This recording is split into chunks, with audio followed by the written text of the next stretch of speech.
ಶ್ರೀ ಗುರವೇ ನಮಃ. ಶ್ರೀ ಗಣೇಶಾಯ ನಮಃ. ಶ್ರುತಿ ಸ್ಮೃತಿ ಪುರಾಣಾನಾಂ ಆಲಯಂ ಕರುಣಾಲಯಂ ನಮಾಮಿ ಭಗವತ್ಪಾದಶಂಕರಂ ಲೋಕಶಂಕರಂ. ಶಂಕರಾಚಾರ್ಯರು ರಚಿಸಿದಂತಹ ಈ ಶಿವಾಪರಾಧ ಕ್ಷಮಾಪಣಾ ಸ್ತುತಿಯಲ್ಲಿ ಇವತ್ತಿನ ದಿನ ದೇವರ ಆರಾಧನೆಯನ್ನು ಮಾಡುವಲ್ಲಿ ನಾವು ಮಾಡಿದಂತಹ ಲೋಪಗಳು, ದೇವರ ಪೂಜೆಯನ್ನ ಮಾಡದೆಯೇ ನಾವು ಮಾಡಿದಂತಹ ಪಾಪಗಳು, ಇವುಗಳನ್ನು ಕುರಿತು ನಮಗೆ ತಿಳಿಸಿದ್ದನ್ನ ನಾವಿಂದು ತಿಳಿದುಕೊಳ್ಳುವ. ದುಗ್ಧೈರ್ಮಧ್ವಾಜ್ಯಯುಕ್ತೈರ್ದಧಿ ಗುಡ ಸಹಿತೈ ಸ್ನಾಪಿತಂ ನೈವಲಿಂಗಂ ನೋಲಿಪ್ತಂ ಚಂದನಾದ್ಯೈಃ ಕನಕ ವಿರಚಿತೈಃ ಪೂಜಿತಂ ನ ಪ್ರಸೂನೈಃ ಧೂಪೈಃ ಕರ್ಪೂರದೀಪೈರ್ವಿವಿಧ ರಸಯುತೈರ್ನೈವ ಭಕ್ಷ್ಯೋಪಹಾರೈಃ ಕ್ಷಂತವ್ಯೋ ಮೇ ಪರಾಧ ಶಿವ ಶಿವ ಶಿವ ಭೋ ಶ್ರೀ ಮಹಾದೇವ ಶಂಭೋ ಎಂಬುದಾಗಿ ಸ್ತುತಿಸುವಲ್ಲಿ ಮೊದಲು ನಮಗೆ ಸ್ಮಾರ್ಥ ಕರ್ಮಗಳು, ಶ್ರೌತ ಕರ್ಮಗಳು, ಅವುಗಳನ್ನು ನಾನು ಮಾಡಲಿಲ್ಲ ಎನ್ನುವಂಥದ್ರಲ್ಲಿ ಅಪರಾಧದ ವಿಚಾರವನ್ನ, ವಿಧಿಯನ್ನ ತಿಳಿಸಿದ್ದಾರೆ. ಇದೀಗ ನಿತ್ಯ ಕರ್ಮ, ನಿತ್ಯವೂ ನಾವು ಮಾಡಬೇಕಾದಂತಹ ದೇವರ ಪೂಜೆ, ಆ ಪೂಜೆಯನ್ನ ಹೇಗೆ ಮಾಡಬೇಕು ಹೇಳುವಂತಹದ್ದನ್ನು ಇಲ್ಲಿ ಸೂಚಿಸಿದಂತಹದ್ದು. ದೇವರಿಗೆ ಪೂಜೆಯಲ್ಲಿ ಷೋಡಶೋಪಚಾರ ಪೂಜೆ ಅಂತ 16 ಉಪಚಾರಗಳಿಂದ ಕೂಡಿದಂತಹ ಭಗವಂತನ ಒಂದು ಪೂಜೆ.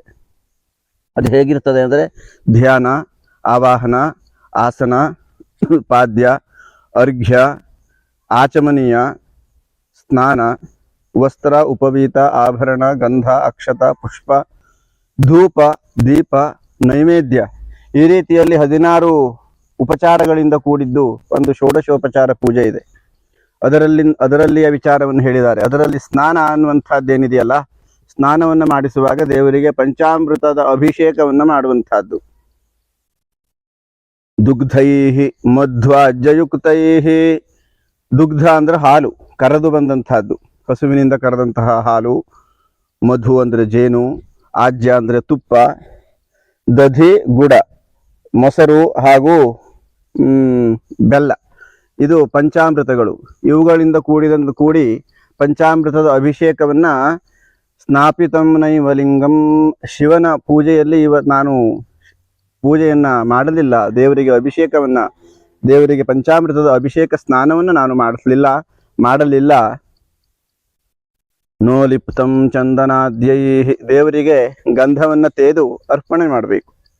ಈಗ ನಮಗೇನಾಗಿದೆ, ಮಾರ್ಕೆಟ್ನಲ್ಲಿ ಸಿಕ್ಕುವಂತಹ ಗಂಧದ ಪೌಡ್ರ್ ಸಿಗ್ತದೆ, ಗಂಧದ ಬಿಲ್ಲೆ ಸಿಗ್ತದೆ, ಅದನ್ನು ಸ್ವಲ್ಪ ನೀರಿಗೆ ಹಾಕಿಬಿಟ್ರೆ ಗಂಧ ರೆಡಿಮೇಡ್ ಗಂಧದ ಪೂಜೆ ನಾವು ಮಾಡ್ಲಿಕ್ಕೆ ಪ್ರಾರಂಭ ಮಾಡಿದ್ದೇವೆ. ಗಂಧವನ್ನ ತೇದು ಅದನ್ನ ದೇವರಿಗೆ ಅರ್ಪಣೆ ಮಾಡಬೇಕು.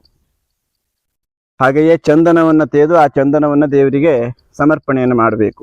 ಈ ಚಂದನಾದಿಗಳನ್ನ ದೇವರಿಗೆ ನಾನು ಹಚ್ಚಿ ಲೇಪನವನ್ನ ಮಾಡಿ ಪೂಜೆ ಮಾಡಲಿಲ್ಲ. ನ ಪ್ರಸೂನೈಹಿ ಕನಕ ವಿರಚಿತೈಹಿ, ಅಂದ್ರೆ ಸುವರ್ಣ ಪುಷ್ಪವನ್ನ ದೇವರಿಗೆ ಅರ್ಪಣೆ ಮಾಡುವಂತಹದ್ದು. ಬಂಗಾರದ ಹೂವಿನಿಂದ ದೇವರಿಗೆ ನಾನು ಪೂಜೆಯನ್ನು ಮಾಡಲಿಲ್ಲ. ಇನ್ನು ಧೂಪೈಹಿ ಕರ್ಪೂರ ದೀಪೈಹಿ, ಧೂಪ ದೀಪ, ನೈವ ಭಕ್ಷ್ಯೋಪಹಾರೈಹಿ, ಪಂಚಭಕ್ಷ್ಯ ಪರಮಾನ್ನಗಳನ್ನ ದೇವರಿಗೆ ಇಟ್ಟು ನೈವೇದ್ಯ ಮಾಡಬೇಕು ಅಂತಿದೆ.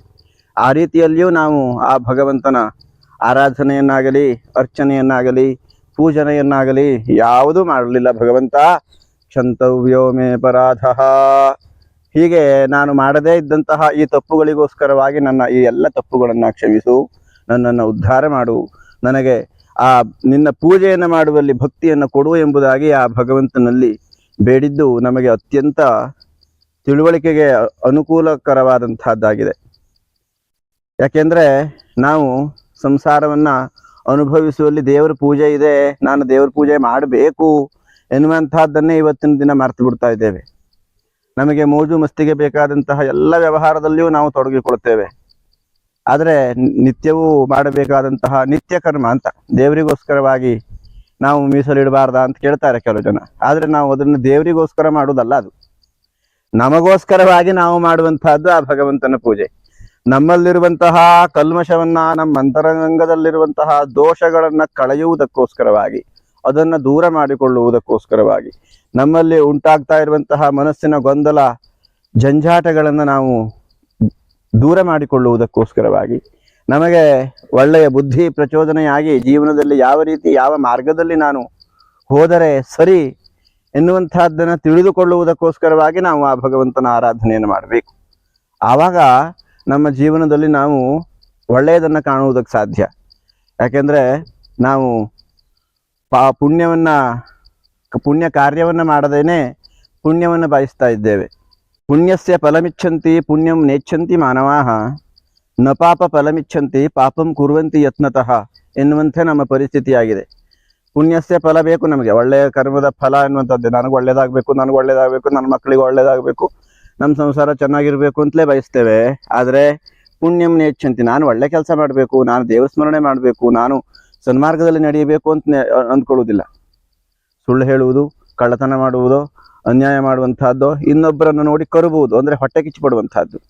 ಆ ರೀತಿಯಲ್ಲಿ ನಮ್ಮ ಜೀವನದಲ್ಲಿ ನಾವು ಅನೇಕ ರೀತಿಯಾದಂತಹದ್ದು, ನಾವು ಹೊಟ್ಟೆ ಕಿಚ್ಚುಪಟ್ಟಿರೋದು ನಮಗೆ ಗೊತ್ತಾಗ್ತದೆ, ಆದರೂ ಅದನ್ನು ತೊಡೆದು ಹಾಕ್ಕೊಳ್ಳಿಕ್ಕೆ ಆಗುವುದಿಲ್ಲ. ಹೀಗೆ ಪುಣ್ಯಂ ನೇಚ್ಛಂತಿ, ಒಳ್ಳೆಯದನ್ನು ನಾವು ಇಚ್ಛೆ ಪಡುವುದಿಲ್ಲ. ಆದರೆ ನಪಾಪ ಫಲಮಿಚ್ಛಂತಿ, ಕೆಟ್ಟ ಫಲ ನಮಗೆ ಯಾರಿಗೂ ಬೇಡ.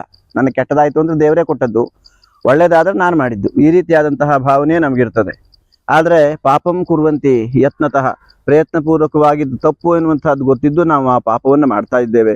ಈ ರೀತಿಯಾಗಿ ನಾವು ಮಾಡಿದಂತಹ ಪಾಪಗಳೆಲ್ಲದಕ್ಕೆ, ಅಪರಾಧಗಳೆಲ್ಲದಕ್ಕೆ ಆ ಭಗವಂತನಲ್ಲಿ ಕ್ಷಮೆಯನ್ನು ಯಾಚಿಸುವ, ಆ ಪಾಪ ಕರ್ಮದಿಂದ ದೂರವಿರುವಂತೆ ನಮಗೆ ಆ ಭಗವಂತನೇ ಪ್ರೇರಣೆಯನ್ನು ನೀಡಲಿ ಎಂಬುದಾಗಿ ಭಗವಂತನಲ್ಲಿ ಪ್ರಾರ್ಥಿಸ್ತಾ ನಿತ್ಯ ಭಗವಂತನ ಆರಾಧನೆಯನ್ನು ಮಾಡೋಣ ಅಂತ ಹೇಳ್ತಾ ಮಾತನ್ನು ಮುಗಿಸುವ. ನಮಸ್ಕಾರ.